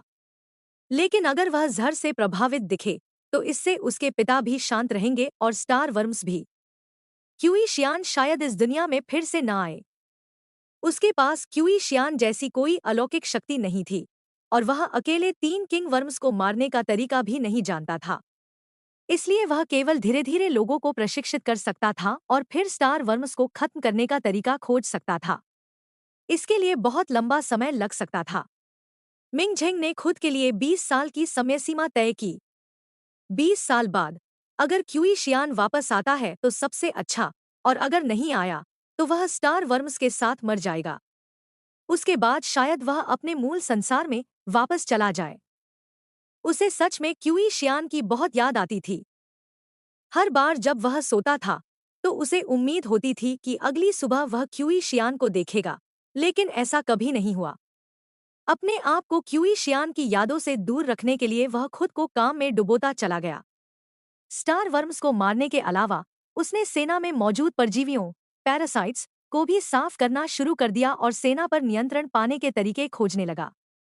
आम लोग इन बातों को नहीं समझते थे, लेकिन सेना के लोग उससे पूरी तरह चौंक गए थे। मिंग झेंग सच में एक राक्षस जैसा था। वह न सिर्फ शक्तिशाली था, बल्कि उसे सेना की जटिलताओं की भी गहरी समझ थी। बहुत कम समय में उसने कई बड़े जनरलों को अपने पक्ष में कर लिया था। सबसे बड़ी बात यह थी कि वह अभी भी इतना युवा था। क्या यह साम्राज्य किसी आपदा में था और फिर कोई उसे बचाने आया था? मिंग झेंग बहुत व्यस्त था। एक दिन जब किसी ने बताया कि उसका भतीजा मिंग किंगे उससे मिलना चाहता है, तो वह कुछ देर के लिए चौंक गया और फिर उसे याद आया कि मिंग किंगे कौन था। मिंग किंगे मिंग किंगयू का बड़ा भाई और प्रिंस रेन्हे का बेटा था। असल में वह उससे उम्र में भी बड़ा था, क्योंकि उसकी मां जल्दी मर गई थी। मिंग किंगे और प्रिंस रेन्हे के रिश्ते बहुत खराब थे। किशोरावस्था में ही वह शाही परिवार छोड़कर एक एडवेंचरर बन गया था। अपने पिछले जीवन में जब उसने शाही परिवार को गिराया था, तब कई शाही सदस्य जेल में डाल दिए गए थे, लेकिन कुछ लोग इससे बिल्कुल प्रभावित नहीं हुए थे। मिंग किंगे उन्हीं में से एक था। मिंग झेंग को मिंग किंगे के बारे में अच्छी भावना थी, लेकिन पिछले जीवन में मिंग किंगे कभी उससे मिलने नहीं आया था, तो अब अचानक वह क्यों आया? मिंग झेंग थोड़ा उलझन में था, लेकिन फिर भी उसने मिंग किंगे से मुलाकात की। छोटे चाचा, मैंने हाल ही में एक ऐसा ग्रह खोजा है जहां हमारे जैसे इंसान रहते हैं, लेकिन वे साम्राज्य के नहीं हैं। मिंग किंगे ने बताया कि उसने एक ग्रह गलती से खोजा था। उस ग्रह पर एक उल्कापिंड गिरा था जिसमें अत्यधिक जहरीले और रेडियोएक्टिव पदार्थ थे। इसके कारण वहां का वातावरण बहुत खराब हो गया था। अब वहां के लोग बहुत कठिन जीवन जी रहे थे। इसके अलावा वह उल्कापिंड लगातार विषैले पदार्थ छोड़ रहा था। अगर ऐसा ही चलता रहा तो वहां के लोग धीरे धीरे खत्म हो सकते थे। मिंग किंगे ने हैरानी से कहा, मैं पहले भी वहां से गुजरा था, लेकिन उस ग्रह का पता नहीं चला था। मुझे नहीं पता क्या हुआ, लेकिन इस बार जब मैं वहां से गुजरा तो वह ग्रह दिख गया। छोटे चाचा, वहां के लोग बहुत दुखी हैं। क्या आप उनकी मदद कर सकते हैं? असल में वह शाही परिवार के दूसरे लोगों से मदद मांगना चाहता था, लेकिन उसे पता था कि वे शायद मदद नहीं करेंगे। सोचने के बाद उसे मिंग झेंग याद आया। मिंग झेंग ने मिंग किंगे द्वारा दिए गए वीडियो देखे। देखते हुए उसके हाथ कांप गए। मिंग किंगे द्वारा बताया गया ग्रह उसे बहुत हद तक उस ग्रह जैसा लगा था जिसके बारे में क्यूई शियान ने पहले बताया था। क्या क्यूई शियान उसी ग्रह पर था? मिंग झेंग ने कहा, मैं सेना लेकर तुम्हारे साथ उस ग्रह पर जाऊंगा। उसने कुछ उच्चस्तरीय स्टार वर्म्स को मारने के बाद उनके खिलाफ तरीका तैयार किया था और उसे सेना को सौंप दिया था। मिंग किंगे मिंग किंगयू का बड़ा भाई और प्रिंस रेन्हे का बेटा था। असल में वह उससे उम्र में भी बड़ा था, क्योंकि उसकी मां जल्दी मर गई थी। मिंग किंगे और प्रिंस रेन्हे के रिश्ते बहुत खराब थे। किशोरावस्था में ही वह शाही परिवार छोड़कर एक एडवेंचरर बन गया था। अपने पिछले जीवन में जब उसने शाही परिवार को गिराया था, तब कई शाही सदस्य जेल में डाल दिए गए थे, लेकिन कुछ लोग इससे बिल्कुल प्रभावित नहीं हुए थे। मिंग किंगे उन्हीं में से एक था। मिंग झेंग को मिंग किंगे के बारे में अच्छी भावना थी, लेकिन पिछले जीवन में मिंग किंगे कभी उससे मिलने नहीं आया था, तो अब अचानक वह क्यों आया? मिंग झेंग थोड़ा उलझन में था, लेकिन फिर भी उसने मिंग किंगे से मुलाकात की। छोटे चाचा, मैंने हाल ही में एक ऐसा ग्रह खोजा है जहां हमारे जैसे इंसान रहते हैं, लेकिन वे साम्राज्य के नहीं हैं। मिंग किंगे ने बताया कि उसने एक ग्रह गलती से खोजा था। उस ग्रह पर एक उल्कापिंड गिरा था जिसमें अत्यधिक जहरीले और रेडियोएक्टिव पदार्थ थे। इसके कारण वहां का वातावरण बहुत खराब हो गया था।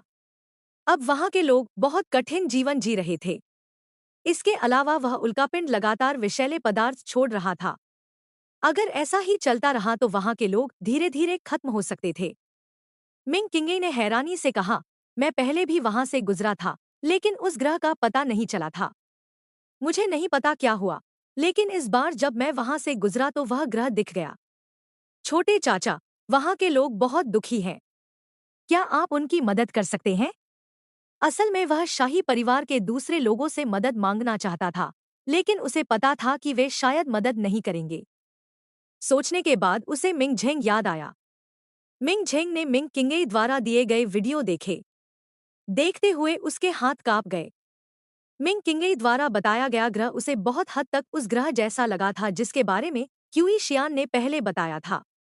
क्या क्यूई शियान उसी ग्रह पर था? मिंग झेंग ने कहा, मैं सेना लेकर तुम्हारे साथ उस ग्रह पर जाऊंगा। उसने कुछ उच्चस्तरीय स्टार वर्म्स को मारने के बाद उनके खिलाफ तरीका तैयार किया था और उसे सेना को सौंप दिया था। अब सैन्य पहले ही उच्चस्तरीय स्टार वर्म्स को रोकने में सक्षम हो चुका था। ऐसी स्थिति में अगर वह थोड़ी देर के लिए चला भी जाए तो कोई समस्या नहीं थी। इसी समय जब मिंग झेंग मिंग किंगई से मिल रहा था, क्यूई शियान ने पलकें झपकाईं और अपने आसपास की दुनिया को देखने लगा। यह नवजात शिशु बहुत मोटा नहीं था, लेकिन बेहद गोरा था। उसने आंखें खोलीं और चारों ओर उत्सुकता से देखने लगा। उसकी छोटी सी भौहें सिकुड़ी हुई थीं, जिससे वह बहुत प्यारा लग रहा था। लेकिन उसके आसपास के लोग बहुत चिंतित थे।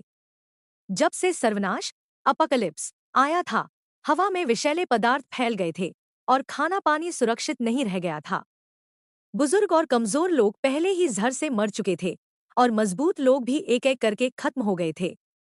जो लोग अब जीवित थे, उनमें सभी के पास किसी न किसी तरह की विशेष शक्तियां थी। लेकिन इन लोगों को भी कई दुष्प्रभावों सिक्वली का सामना करना पड़ता था। ऐसे माहौल में इस बच्चे का स्वस्थ पैदा होना एक चमत्कार था। या फिर क्या यह बच्चा कुछ खास था? क्या कोई उसे शोध, रिसर्च और प्रयोगों के लिए ले जाना चाहेगा? यह सोचकर आसपास के लोग बहुत चिंतित हो गए। अगर कोई इस बच्चे पर प्रयोग नहीं भी करता, तब भी वह सर्वनाश में पैदा हुआ था और उसका जीवन कठिन होना तय था। यह बच्चा बहुत दुखी लग रहा था।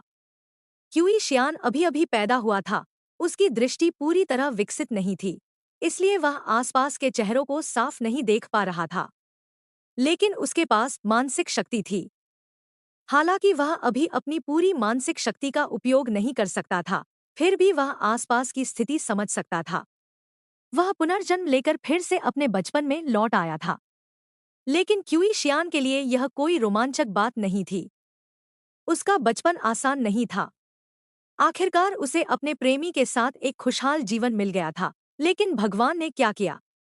उसे फिर से उसी समय पर वापस फेंक दिया गया जब वह अभी अभी पैदा हुआ था।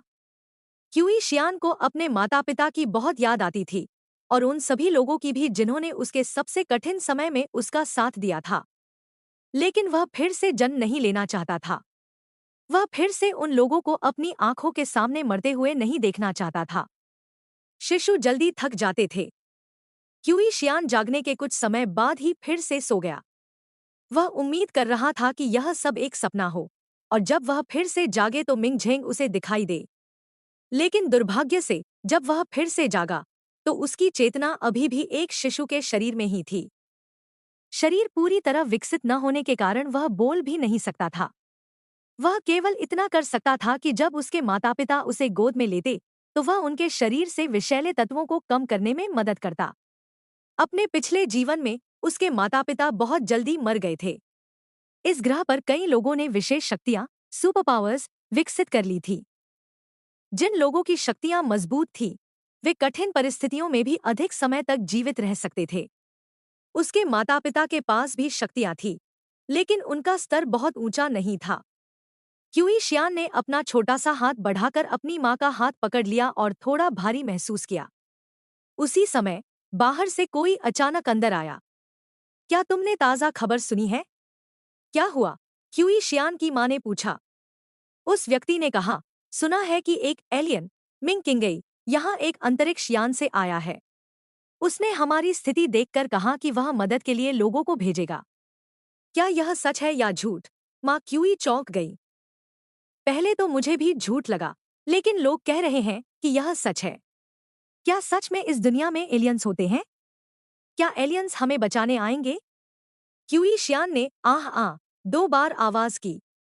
इस दुनिया में निश्चित रूप से एलियंस हैं, लेकिन उसके पिछले जीवन में कोई एलियन उन्हें बचाने नहीं आया था। एलियंस आ गए हैं। यह खबर पूरे बेस में फैल गई और अनगिनत लोग इसके बारे में चर्चा करने लगे। लोग इसे उम्मीद की तरह देख रहे थे, लेकिन वे ज्यादा आशा भी नहीं कर रहे थे। एलियंस के लिए उन्हें बचाने में कोई फायदा नहीं था, तो वे क्यों बचाएंगे? और अगर वे सच में बचा भी लें, तो शायद सिर्फ उन्हें शोध, रिसर्च के लिए पकड़ना चाहते हों।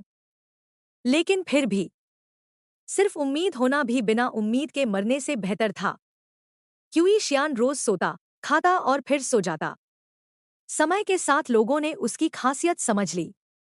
न केवल वह खुद जहर से प्रभावित नहीं होता था, बल्कि वह अपने आसपास के लोगों को भी विषाक्त प्रभाव से बचा सकता था। लेकिन उन्होंने यह भी समझा कि यह उसकी विशेष शक्ति के कारण था। ऐसी शक्ति बहुत बड़ी है, फिर भी सिर्फ एक बच्चे में क्यों है? कम से कम किसी में तो है। शायद यही मानवता की आखिरी उम्मीद है। यह बच्चा बहुत प्यारा है, हमें इसे बचाना होगा। क्यूई शियान यह सब सुनकर अंदर से भारी महसूस करता था। उसी समय बाहर से फिर आवाज आई, एलियंस आ गए हैं। एलियंस आ चुके थे। एक एलियन अंतरिक्ष यान उनके ग्रह पर उतर चुका था। कहा जा रहा था कि एलियंस पहले ही उनके नेताओं से बातचीत शुरू कर चुके हैं। अगर यह पहले होता तो लोग डर जाते कि एलियंस आक्रमण करने आए हैं, लेकिन अब वे डरे हुए नहीं थे। अगर उन्हें एलियंस के गुलाम भी बनना पड़े तो भी ठीक था, बस उन्हें खाने को मिल जाए और वे जीवित रह सकें।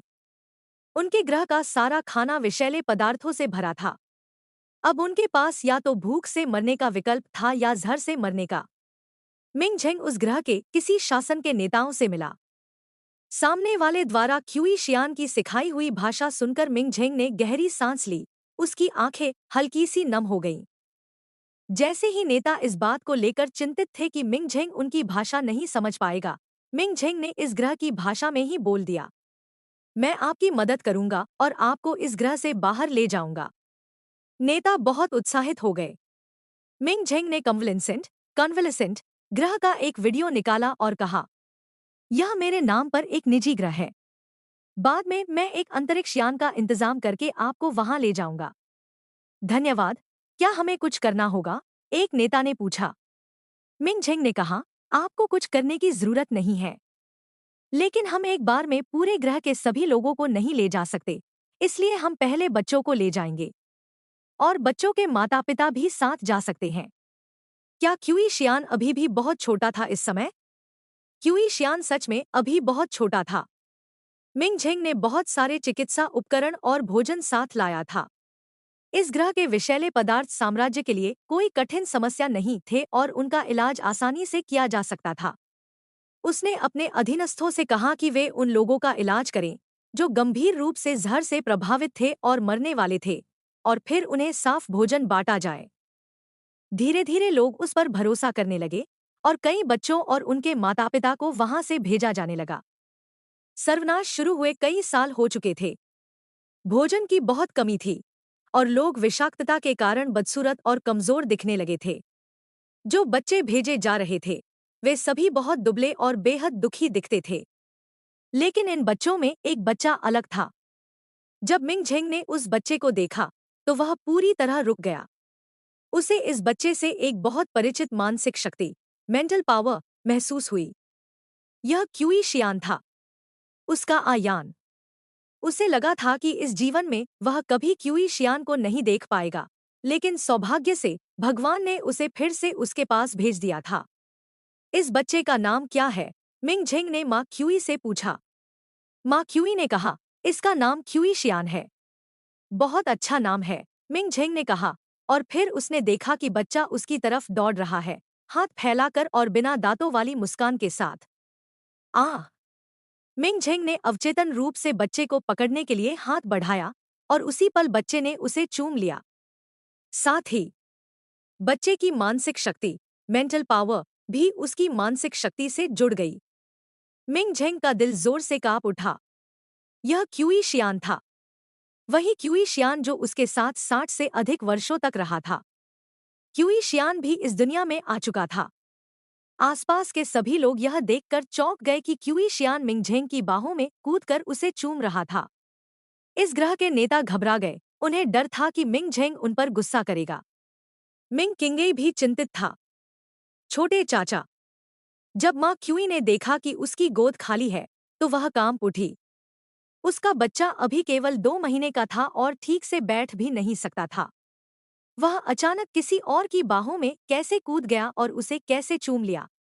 वह यह समझ नहीं पा रही थी कि अभी क्या हुआ और बस माफी मांग सकी। माफ कीजिए। क्यूई शियान को पकड़ने के लिए मिंग झेंग को माँ क्यूई के बहुत करीब आना पड़ा। उसने माँ क्यूई की घबराहट महसूस की और मुस्कुराकर उसे शांत किया। डरिए मत, आपका बच्चा और मैं बहुत अनुकूल हैं। मिंग झेंग ने अपनी भावनाओं को रोकने की पूरी कोशिश की ताकि अत्यधिक उत्साह के कारण वह खुद पर नियंत्रण न खो दे। उसका शरीर अभी भी तनाव में था। डर था कि कहीं वह क्यूई शियान को अनजाने में चोट न पहुंचा दे। क्यूई शियान अभी बहुत छोटा था। आसपास के लोग राहत महसूस कर रहे थे कि मिंग झेंग नाराज नहीं हुआ। इसी समय क्यूई शियान ने अपना सिर मिंग झेंग के कंधे पर रखा और उसे फिर से चूम लिया। बाहरी लोगों की नजर में वह चूम नहीं रहा था, बल्कि काट रहा था। मिंग झेंग की गर्दन पर लार के निशान देखकर लोग दंग रह गए। उन्हें डर था कि कहीं मिंग झेंग नाराज न हो जाए। लेकिन मिंग झेंग हंस पड़ा। क्यूई शियान अभी इतना छोटा था, फिर भी वह पूरे दिल से उसे चूम रहा था। यह सोचकर वह क्या कहे, समझ नहीं आया। हंसते हुए उसकी आंखें हल्की नम हो गईं। अब सब ठीक था। उसने क्यूई शियान को ढूंढ लिया था। छोटे चाचा, क्या आप इसे पोंछेंगे? मिंग किंगई ने सावधानी से पूछा। मिंग झेंग ने कहा, जरूरत नहीं। मिंग, माफ कीजिए। बच्चा अभी छोटा है और शायद उसने आपको असुविधा पहुंचाई हो। उस ग्रह के नेता ने, जो पहले मिंग झेंग से बात कर चुका था, क्यूई शियान को वापस लेने की कोशिश की। मिंग झेंग ने क्यूई शियान को नहीं छोड़ा। कोई बात नहीं। मुझे यह बच्चा बहुत पसंद है। मैं इसे गोद में रखने में कोई समस्या नहीं है। जब मिंग झेंग ने ऐसा कहा, तो बाकी लोग शांत हो गए और उसे बच्चे को पकड़ने दिया। मिंग झेंग ने पिता क्यूई और माँ क्यूई को देखा और कहा, क्या आप इस बच्चे के माता पिता हैं? मेरे साथ स्पेसशिप पर चलिए। मिंग झेंग उन्हें उस स्वीट में ले गया जहां वह रहता था। वह स्पेसशिप का सबसे अच्छा कमरा था, लगभग 50 वर्ग मीटर का। उसमें एक मास्टर बेडरूम, छोटा लिविंग रूम और उसके सहायक के लिए एक छोटा कमरा था। कमरा छोटा था, लेकिन यह एक अंतरिक्ष यान पर था।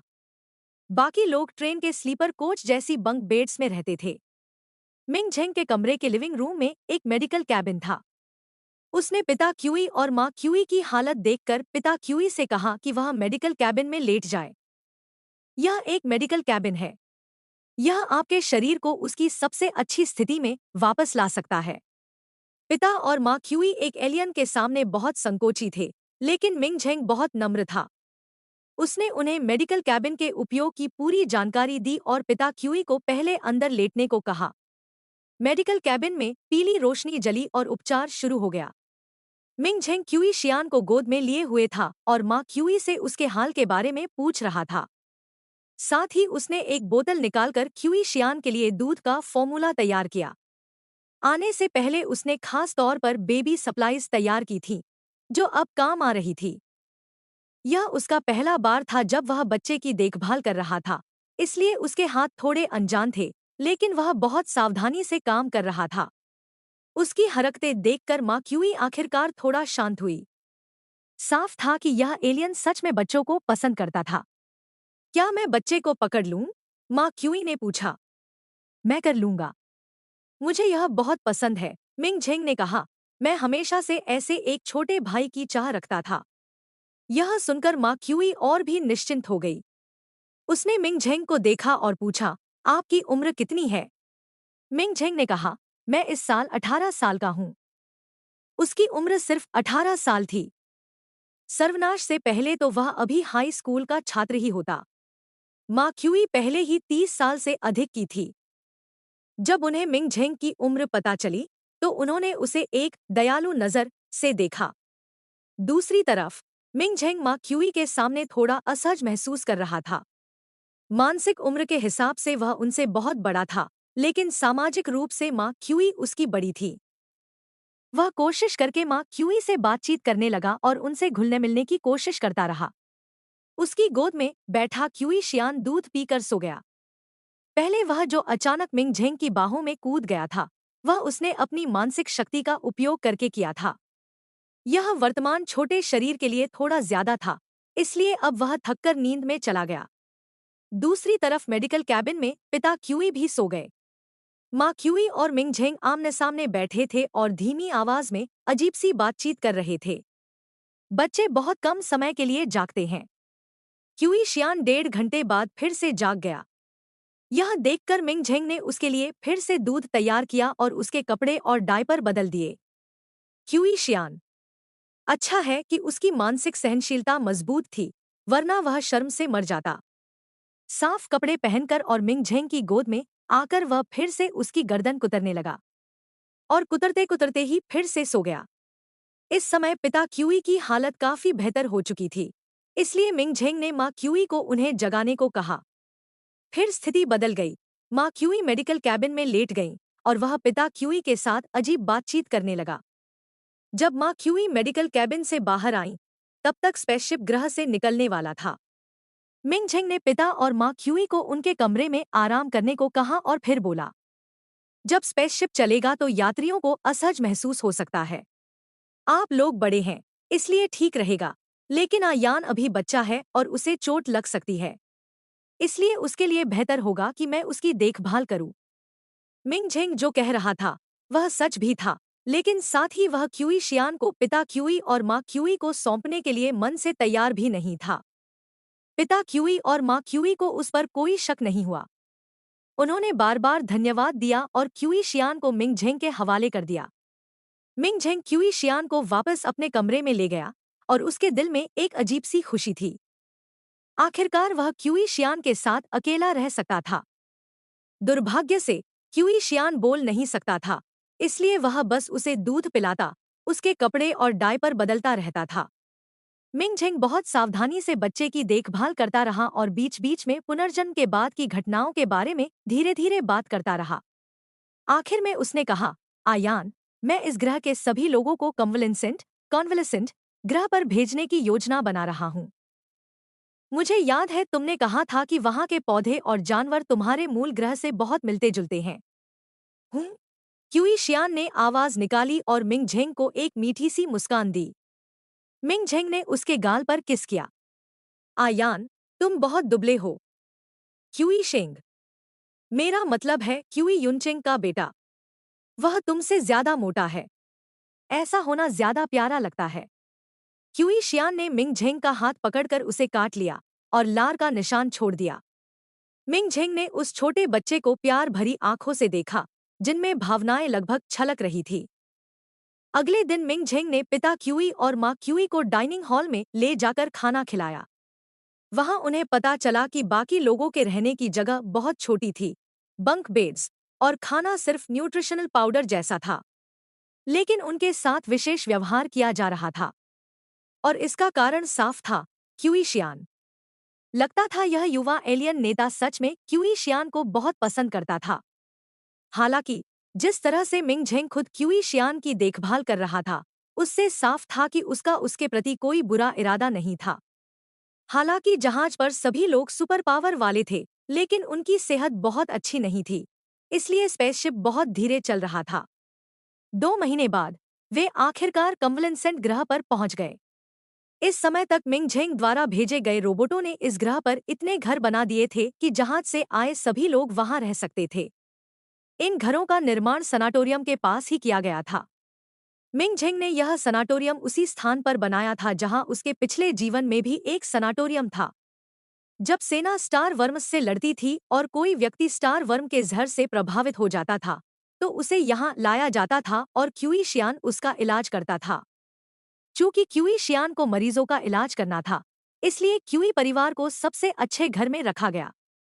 मिंग झेंग ने क्यूई परिवार को सनाटोरियम में स्थानांतरित कर दिया। उस ग्रह के सभी लोगों को यहाँ लाने में अभी बहुत समय लगने वाला था। मिंग झेंग यहाँ हमेशा नहीं रह सकता था, इसलिए क्यूई परिवार को व्यवस्थित करने के बाद वह अनिच्छा से कन्वलेसेंट ग्रह छोड़कर फिर से स्टार वर्म्स से लड़ने चला गया। पहले भले ही उसने कई योजनाएं बनाई थी और भविष्य के बारे में सोचा था, लेकिन वह बस यंत्रवत काम कर रहा था, उसके पास कोई असली लक्ष्य नहीं था। लेकिन अब हालात अलग थे। उसने क्यूई शियान को ढूंढ लिया था। वह चाहता था कि क्यूई शियान स्वस्थ और खुशहाल तरीके से बड़ा हो। किंग वर्म्स को अभी हराना संभव नहीं था, इसलिए मिंग झेंग ने अपनी असली ताकत छिपा ली और यह दिखाता रहा कि वह स्टार वर्म के जहर से प्रभावित है। लेकिन निजी तौर पर वह बहुत कुछ करता रहा। उसने अपने पिता को मजबूर किया कि वह सिंहासन उसे सौंप दे और 10 साल तक पूर्व सम्राट को धीरे धीरे सत्ता से अलग कर दिया। उसने शाही परिवार के कई विशेषाधिकार वापस ले लिए और कई सदस्यों को कठोर जेल गृहों पर भेज दिया। जिस एक व्यक्ति से उसने निपटा नहीं, वह था पूर्व सम्राट।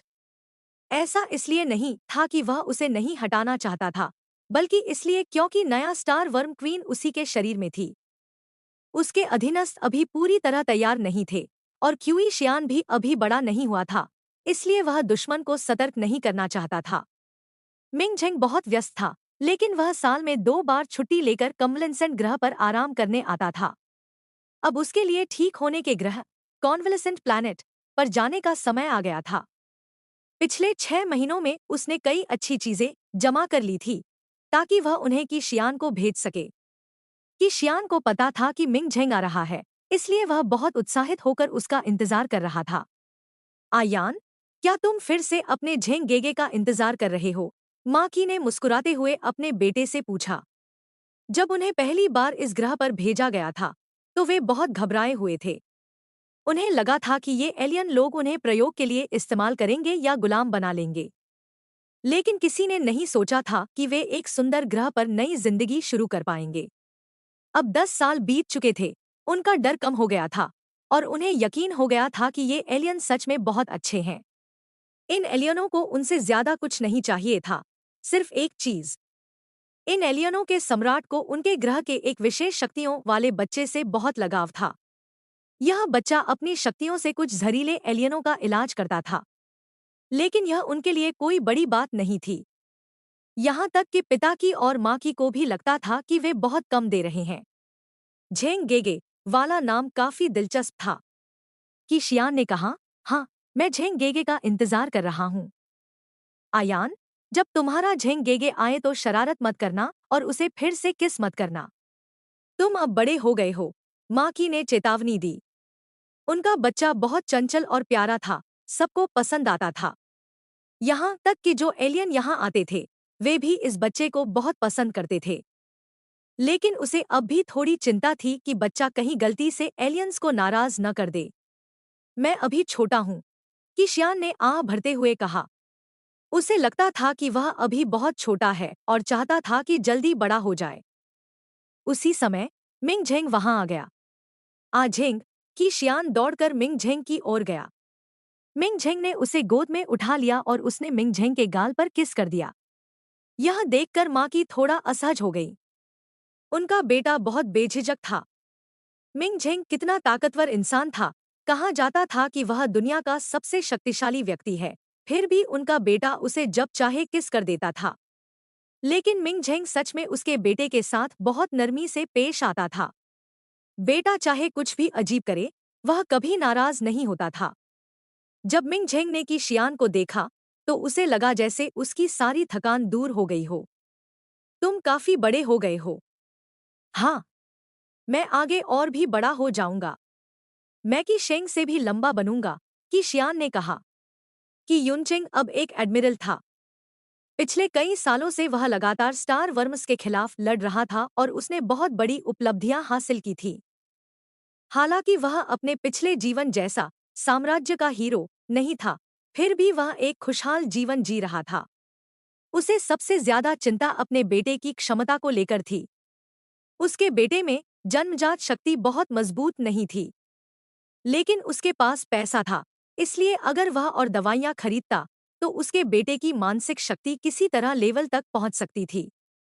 लेकिन दवाइयों से बनी मानसिक शक्ति उतनी उपयोगी नहीं होती, इसलिए कि शेंग कभी भी एक टॉप मेचा वॉरियर नहीं बन सकता था, लेकिन कि युनचेंग को इससे कोई फर्क नहीं पड़ता था। वह जानता था कि युद्ध कितना क्रूर होता है और वह नहीं चाहता था कि उसका बेटा युद्ध के मैदान में जाए। इन सालों में कि युनचेंग हमेशा फ्रंट लाइन पर लड़ता रहा। उसकी पत्नी भी एक सैनिक थी। जबकि शेंग छोटा बच्चा था, तो वह 2 साल तक उसके साथ रही। बाद में उसने बच्चे को सेनेटोरियम में छोड़ दिया और खुद युद्ध के मैदान में चली गई। कि युनचिंग के ऐसा करने के बाद कई जनरलों ने भी ऐसा ही किया। इसलिए अब सेनेटोरियम में बहुत सारे दूसरे पीढ़ी के सैन्य बच्चों का समूह रहता था। उनमें लू जिंगयुए भी था। और की शियान इन सभी दूसरे पीढ़ी के सैन्य बच्चों का बॉस था। उसने अपने मानसिक शक्ति, मेंटल पावर, को भी अपने साथ ही लेकर पुनर्जन्म लिया था। अपनी असाधारण मानसिक शक्ति की वजह से न सिर्फ ये दूसरी पीढ़ी के सैन्य बच्चे उसे नहीं हरा सकते थे, बल्कि उनके पिता भी उसे नहीं हरा पाते थे। वह इस ठीक होने वाले ग्रह, कॉन्वलेसेंट प्लैनेट, पर आराम से घूम सकता था। लेकिन की शियान आखिर बच्चा ही था। लू जिंगयुए और बाकी लोगों की तुलना में वह अभी भी छोटा सा बच्चा लगता था। यहाँ तक कि की शेंग भी उससे लंबा था, क्योंकि वह उससे 1 साल बड़ा था। यह बात की शियान को हमेशा थोड़ी छुपती थी। तुम निश्चित ही की शेंग से भी लंबे हो जाओगे, मिंग झेंग ने मुस्कुराते हुए कहा। कि शियान वैसे भी अपने उम्र के बच्चों में काफी लंबा था। अब मिंग झेंग को भी लगता था कि उसे लगातार गोद में उठाकर रखना थोड़ा अजीब हो रहा है। इसलिए उसने की शियान को नीचे उतार दिया, उसका हाथ पकड़ा और दोनों खाने के लिए चल दिए, साथ ही पिछले कुछ महीनों की बातें करते रहे। रास्ते में उन्हें की शेंग और लू जिंगयुए मिले। की शेंग का रूप उसके पिछले जीवन से बहुत अलग था। जुड़वा बच्चे अलग माहौल में बड़े हों तो बड़े होकर बहुत अलग दिखते हैं। की शेंग भी ऐसा ही था। इस जीवन में उसे अपने माता पिता का प्यार मिला था, पोषण की कोई कमी नहीं थी, और वह पूरे दिन ठीक होने वाले ग्रह पर दौड़ता भागता रहता था।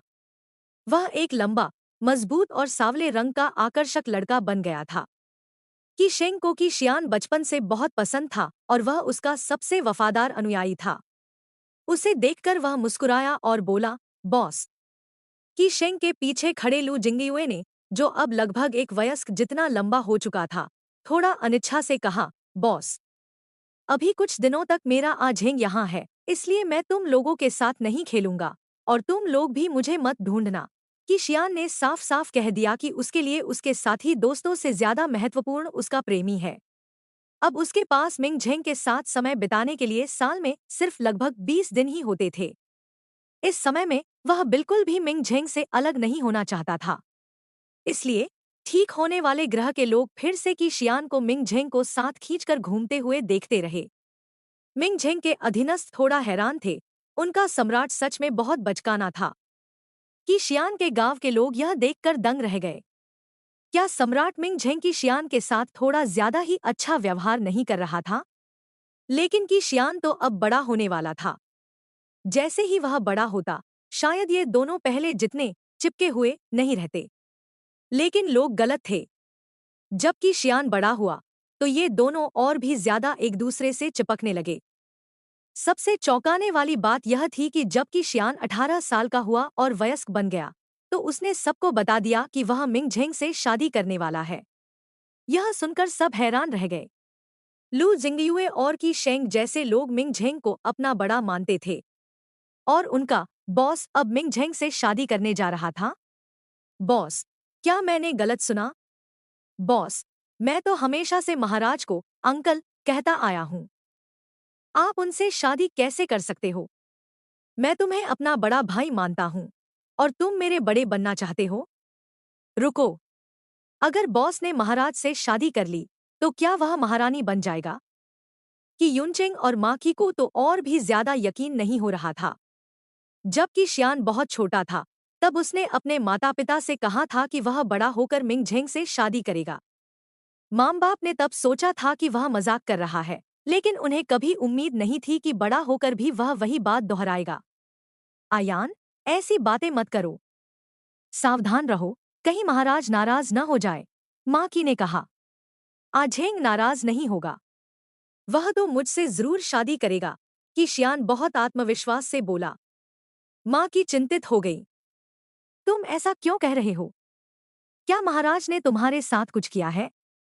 कि शियान ने कहा, तुम क्या पूछ रही हो? महाराज ने मेरे साथ कुछ नहीं किया। अगर सच में पूछना है, तो तुम्हें यह पूछना चाहिए कि मैंने महाराज के साथ क्या किया है। कि युनचेंग और माँ की पूरी तरह हैरान रह गए।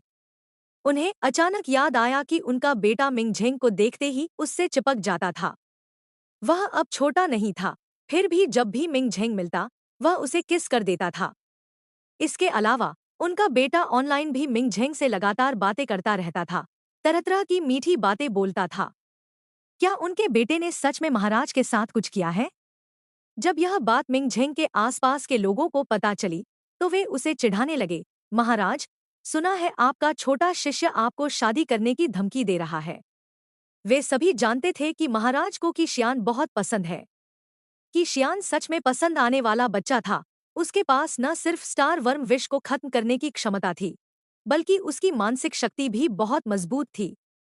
वे मानते थे कि महाराज उसे अपना शिष्य मानते हैं। मिंग झेंग ने बस कहा, हूँ। जियांग रेन थोड़ा हैरान हुआ। मिंग झेंग, तुम गुस्सा नहीं हो? मिंग झेंग ने कहा, मैं गुस्सा नहीं हूँ। जियांग रेन ने उसे देर तक देखा और अचानक समझ गया। मिंग झेंग, तुम सच में उससे शादी करने की सोच रहे हो, है ना? मिंग झेंग कुछ पल चुप रहा, फिर बोला, हम शादी करेंगे, लेकिन अभी नहीं। वह और कीशियान अंत में शादी करेंगे ही। जियांग रेन की आंखें बड़ी हो गईं। मिंग झेंग, मुझे लगता था मैं ही थोड़ा अजीब हूँ, लेकिन तुम तो मुझसे भी ज्यादा अजीब निकले। क्या महाराज सच में इतने छोटे बच्चे पर नजर डाल रहे थे? मिंग झेंग, उसकी बदनामी फिर हो गई थी। मिंग झेंग ने पहले स्टार वर्म्स को खत्म करने का फैसला किया और फिर शादी के बारे में सोचने का। 10 से ज्यादा साल बीत चुके थे। कीशियान अब बड़ा हो गया था और उसकी शक्तियां भी बहुत मजबूत हो गई थी। इसलिए अब किंग वर्म्स को मारने जाना खतरनाक नहीं था। मिंग झेंग ने गुप्त रूप से कई शक्तिशाली लोगों को भी प्रशिक्षित किया था। स्टार वर्म्स के खिलाफ उसने एक बड़ा अंतिम हमला शुरू किया। पूरा युद्ध लाइव प्रसारित किया गया। फिर लोगों ने देखा कि साम्राज्य ने अपना सबसे शक्तिशाली हथियार कीशियान को भेजा और उसने एक ही झटके में 3 किंग वर्म्स को खत्म कर दिया। महाराज के लिए हाई लेवल स्टार वर्म्स से निपटना ऐसे था जैसे सब्जी काटना हो। महाराज बहुत शक्तिशाली थे और रिटायर्ड सम्राट बहुत कमजोर था। वह तो स्टार वर्म से भी संक्रमित हो चुका था, लेकिन सौभाग्य से उनके पास महाराज थे। आखिरकार स्टार वर्म्स पूरी तरह खत्म हो गए और साम्राज्य में शांति लौट आई। उसी समय कई लोगों की जिंदगी भी पहले से अलग दिशा में चली गई। उदाहरण के लिए कीशेंग, जो अब एक लंबा चौड़ा और मजबूत युवक था, अंत में एक पेंटर बन गया और कम उम्र में ही उसकी खुद की आर्ट एग्जीबिशन लग गई। उसकी पेंटिंग्स अपनी गर्माहट के लिए मशहूर थी और लोग उन्हें खरीदने के लिए दौड़ पड़ते थे। दूसरी तरफ प्रिंस रेन्हे के बेटे मिंग किंगयू के पास एनहांसमेंट पोशन खरीदने के पैसे नहीं थे, क्योंकि प्रिंस रेन्हे को जल्दी ही जेल गृह भेज दिया गया था। उसकी मानसिक शक्ति लेवल तक नहीं पहुंच सकी और वह हर तरह से साधारण रह गया। ये दोनों, एक शक्तिशाली एडमिरल के बेटे और एक अपराधी के बेटे, कभी एक दूसरे से जुड़े भी नहीं और न ही कभी प्रेमी बने। कि शेंग को पुरुष पसंद भी नहीं थे। उसे तो अपनी माँ जैसी बहादुर और तेज तर्रार लड़कियां पसंद थी। वह पूरे दिन लू जिंगयुए की बड़ी बहन के पीछे घूमता रहता था। कि शियान को लगता था कि इन दोनों के बीच कुछ हो सकता है। लू जिंगयुए की बहन एक फेस्कॉन चेहरे से आकर्षित होने वाली थी और वह की शेंग जैसे सुंदर मजबूत लड़के के लगातार पीछा करने से थोड़ा परेशान भी हो जाती थी। कि शियान ने तय किया कि वह की शेंग से पहले खुद शादी करेगा। जब स्टार वर्म्स खत्म हो गए, वह मिंग झेंग के साथ राजधानी गृह गया और बिना कुछ कहे सीधे मिंग झेंग को लेकर शादी का रजिस्ट्रेशन करा लिया। इस दौरान उसने की परिवार की खबरें भी ली। कि युनचिंग एक समझदार आदमी था। वह महसूस कर सकता था कि परिवार का मुखिया उसे पसंद नहीं करता था। इसके अलावा उसने की परिवार द्वारा उस पर खर्च किए गए पैसे पहले ही दोगुने करके लौटा दिए थे, इसलिए अब उसका की परिवार से कोई खास रिश्ता नहीं था। जबकि परिवार के मुखिया ने देखा कि युनचेंग ने कई सैन्य उपलब्धियां हासिल कर ली हैं और उसका पद लगातार बढ़ रहा है, तो वह अपनी जलन रोक नहीं पाया। उसने उन लोगों से हाथ मिला लिया जिन्हें मिंग झेंग पहले ही निशाना बना चुका था और की युनचेंग को मारने की योजना बना ली। लेकिन अंत में वह पूरी तरह असफल रहा। उसे जेल गृह भेज दिया गया और की परिवार की सारी संपत्ति भी छिन गई। यह घटना 10 साल पहले हुई थी। अब की शियान को पता चला कि परिवार के मुखिया के जेल जाने के बाद उसकी पत्नी ने दोबारा शादी कर ली थी। जहां तक कि जियानुओं की बात है, क्योंकि उसके लिए किसी ने महंगी दवाइयां नहीं खरीदी, इसलिए उसकी मानसिक शक्ति सिर्फ लेवल ही रह गई। वह देखने में अच्छा था और मनोरंजन उद्योग में चला गया, लेकिन अपने पिता की तरह ही वह हमेशा दूसरों से जलता रहता था और दूसरों को नुकसान पहुंचाना चाहता था। उसकी हरकतें पकड़ी गईं और उसे भी जेल भेज दिया गया। मैंने इस जीवन में सच में बहुत अच्छा जीवन जिया है, कि शियान ने कहा। उसका परिवार और जिन लोगों की उसे परवाह थी, वे सभी अब ठीक होने वाले ग्रह पर अच्छे से रह रहे थे। वे न मरे, नहीं ऐसे हालात में पहुंचे कि इंसान जैसे भी न लगे। वे उसके लिए एक भव्य शादी की भी योजना बना रहे थे, कि शियान को लगा कि उसके दिल की खालीपन पूरी तरह भर गया है। मैं भी, मिंग झेंग ने कहा। अपने पिछले जीवन में, कि शियान के आने से पहले उसके कई साथी मारे गए थे और साम्राज्य के बहुत से लोग मर चुके थे। इस जीवन में वे सभी लोग बच गए। मिंग झेंग ने अपनी जेब से एक अंगूठी निकाली और की शियान के हाथ में पहना दी। आयान, हम हमेशा साथ रहेंगे और आगे भी जीते रहेंगे। हाँ, हम हमेशा साथ रहेंगे और आगे भी जीते रहेंगे। उन्होंने अंगूठियां बदली और फिर मिंग झेंग द्वारा पहले से सजाए गए ब्राइडल चैम्बर में गए, जहां उन्होंने अपनी दूसरी शादी की रात साथ बिताई। कि शियान उस समय बहुत छोटा था, इसलिए दोनों के बीच पहले कभी कुछ नहीं हुआ था। अब इस समय वे फिर से एक दूसरे के और करीब आ गए। आखिरकार वे गहरी नींद में सो गए और जब वे अगली सुबह जागे तो वे अपने मूल संसार में वापस आ चुके थे। इस दुनिया में मिंग झेंग ने अभी अभी अपना 100वां जन्मदिन मनाया था। जन्मदिन भोज के बाद दोनों ने राजधानी ग्रह छोड़ने और अलग अलग ग्रहों की यात्रा करने का फैसला किया, ताकि वहां की संस्कृतियों और जीवन शैली को देख सकें। जहां तक उस दूसरे संसार की बात थी, वहां के लोग भी खुशी से अपना जीवन जीते रहे। कि शियान ने मिंग झेंग का हाथ पकड़ा और उसके हाथ पर हल्का सा किस किया। वे दोनों एक दूसरे का साथ देते हुए साथ साथ हजारों पहाड़ों और लाखों नदियों को पार करते हुए आगे बढ़ेंगे।